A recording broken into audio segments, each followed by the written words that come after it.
నమస్తే, welcome to మనతో ఉన్నారు సీనియర్ జర్నలిస్ట్ కనకదుర్గ వడ్లమణి గారు. మేడం నమస్తే. నమస్తే. చిన్నారి జాహ్నవి మిస్సింగ్ సంగతి అందరికీ తెలిసిందే. అయితే కుక్కతో పాటు వెళ్ళినటువంటి ఒక పాప తర్వాత కుక్క తిరిగి వచ్చింది కానీ పాప తిరిగి రాలేదు. ఎక్కడ ఏంటి అని చెప్పేసి జల్లడి పడుతున్నారు. అటు పోలీసులు కావచ్చు, ప్రతి ఒక్కరు కూడా ఆసక్తిగా ఎదురు చూస్తున్నారు, గాలింపు చర్యలు చేస్తున్నారు, ఎన్నో రకాలుగా ఇన్వెస్టిగేషన్ చేస్తున్నారు. అటు తండ్రిని విచారిస్తున్నారు, తల్లిని విచారిస్తున్నారు, అన్ని జరుగుతున్నాయి. అయితే కుక్క తిరిగి వచ్చిన తర్వాత నుంచి కూడా తన ప్రవర్తనలో చాలా రకాల మార్పులు అయితే వచ్చాయి. అదిగాక వచ్చిన తర్వాత ఇతరుల మీద కరవడానికి ఎగబడడం కావచ్చు, ఇవన్నీ కూడా చూశారు. సో మొత్తానికి ట్రాకర్ తెప్పియడం, ట్రాకర్ పెట్టి మళ్ళీ కుక్కను వదలడం, కానీ కుక్క కొద్ది దూరం పోయి మళ్ళీ తిరిగి వచ్చేసి ఇంటి చుట్టూ తిరగడం తప్ప ఎక్కడెక్కడ క్లూస్ ఇస్తున్నటువంటి పరిస్థితి లేదు. ఇలాంటి పరిస్థితుల్లో కుక్క ఒక్కటే దిక్కు అనుకున్న టైంలో ఇప్పుడు ఆ యొక్క కుక్క కూడా చావుకు పాల్పడ్డా. ఏమైంది మొత్తానికి?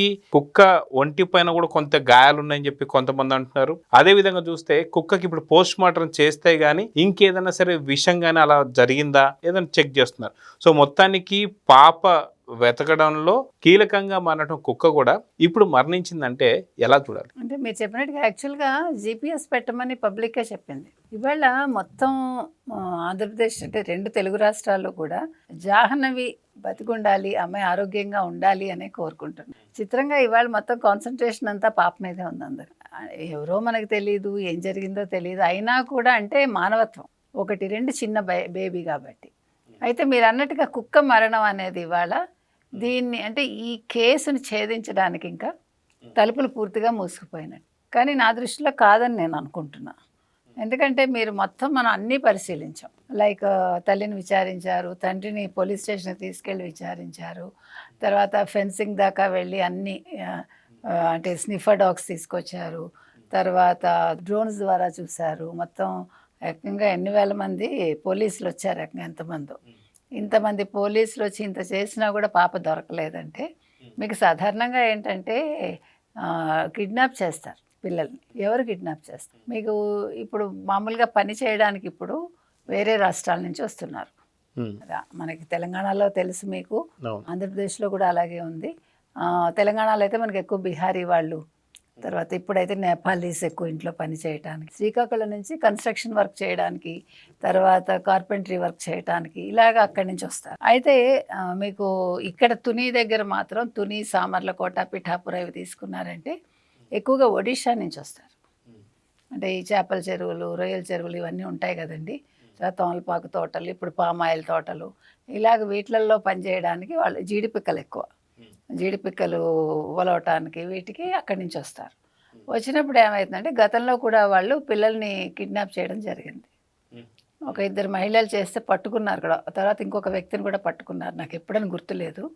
సో నేను ఆ కోణంలో ఆలోచన. అయితే మీరు అన్నట్టుగా కుక్క ఎలా చనిపోయి ఉంది, నా డౌట్ కుక్కకి ఏదో పెట్టారు ఏమో అని. అందుకని సరే కుక్క ఎప్పుడు వచ్చింది? 3 రోజుల తర్వాత వచ్చింది. అంటే హోస్ట్లోకి రావడానికి 3 రోజులు పట్టిందా? మీకు అర్థమైంది కదా. అంటే ఇప్పుడు మామూలుగా అయితే కుక్క ఏం చేయాలి?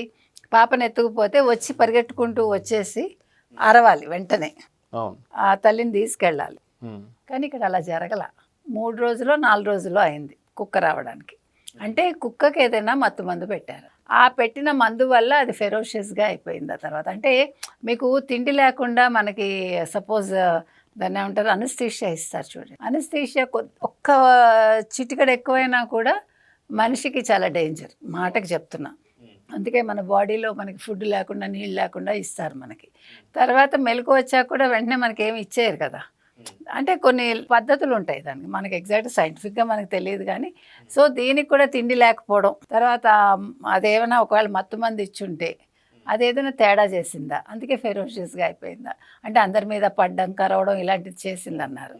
తర్వాత కుక్కను కొట్టి ఉండొచ్చు, కుక్క వినకపోతే కొట్టి తర్వాత ఈ మందు ఏదైనా పెట్టారా అంటే ఆ దెబ్బలు లోపల తగిలాయి అనుకోండి, పైకి మామూలుగా కనిపించవచ్చు, లోపల గట్టిగా తగిలి ఉంటే వాటికి నోరు ఉండదు కదా పాప. ఆ కుక్కని కొంతమంది యూపీ నుంచి వచ్చిన వాళ్ళు ఉన్నారట, వాళ్ళు ఏం చేశారు, కుక్కని పట్టుకుని దాన్ని తీసుకొచ్చి దాన్ని ప్యాంపర్ చేయడానికి ప్రయత్నిస్తున్నారు. సో అందులో దాన్ని లోపల ఒక ఇట్లా మనం చూసాం జాలీలాగా ఉంది, అందులో వేశారు.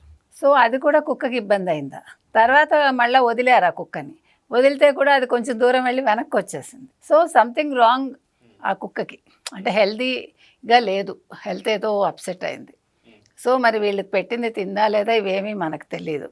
లోపల ఏదైనా ఇంటర్నల్గా దెబ్బ తగిలి చనిపోయిందా, వాళ్ళు ఏదైనా మందు పెడితే అది కూడా వికటించిందా మనకు తెలియదు. మీరు అన్నట్టుగా పోస్ట్ మార్టం చేస్తే కానీ విషయాలు బయట. కానీ ఒకటి మాత్రం ఖచ్చితంగా మనకు అనిపించేది ఏంటంటే అందరికీ మనసుకి బలంగా పాప బతికే ఉంది, ఆ అమ్మాయికి ఎటువంటి హాము జరగలేదు.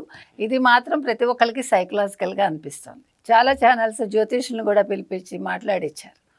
ఒక అతను అయితే 400 కిలోమీటర్ల దూరంలో ఉంది పాప, వస్తుంది అని చెప్పాడు ఒక ఆయన. సో ఒకవేళ ఒడిషా తీసుకుని వెళ్ళిపోయి ఉంటే బృందాలుగా వెళ్ళి పోలీసులు ముఖ్యంగా ఆ చుట్టుపక్కల ఎవరెవరు పనిచేస్తున్నారు, పని వాళ్ళు ఎక్కడి నుంచి వచ్చారు, ఆ వివరాలు కనుక సేకరిస్తే వాళ్ళు ఆచూకీ పట్టుకుని అక్కడికి వెళ్తే పాప దొరికే అవకాశం ఉండొచ్చు. అంటే ఎవరికైనా అమ్మేసి ఉంటారు బహుశా, అలా కూడా జరగచ్చు, మనకు తెలియదు. పిల్లలు లేని వాళ్ళు పెంచుకుంటే ఇట్స్ ఓకే.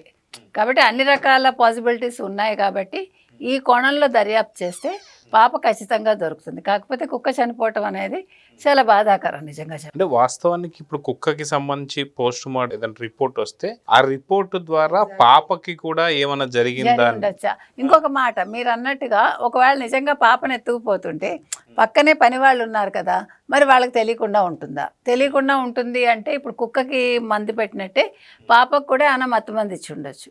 సో పాపకు మత్తు మంది ఇచ్చి ఒక సంచిలో వేసేసారు అనుకోండి, చిన్న పాప కదా, బరువు లేదు, అమ్మాయి చూడ్డానికి పెద్ద హైట్ లేదు, కాబట్టి సంచిలో వేసి తీసుకెళ్ళిపోయారు. అప్పుడు ఎవరికి అనుమానం రాదు కదా, ఏ పనసపండో ఏదో పట్టుకెళ్ళారు అనుకుంటారు తోటల్లోంచి.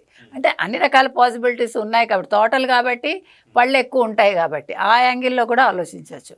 సో ఏది ఏమైనా జాహ్నవి తొందరగా రావాలి, జాహ్నవి జాడ తెలియాలి అని మాత్రం ప్రతి ఒక్కళ్ళు కోరుకుంటారు. సో చూద్దాం మేడం, మొత్తానికి కుక్క పోస్ట్ మార్టంలో ఏం దొరకబోతుంది, దాని నుంచి జాహ్నవికి సంబంధించినటువంటి ఒక జాడవని తెలియబోతుందా. సో మొత్తానికి ఆ దేవుళ్ళకు కూడా మనం కూడా ప్రార్థిద్దాం, ఖచ్చితంగా జాహ్నవి అతి తొందరలో దొరకాలని అయితే కోరుకుందాం. నమస్తే. Thank you.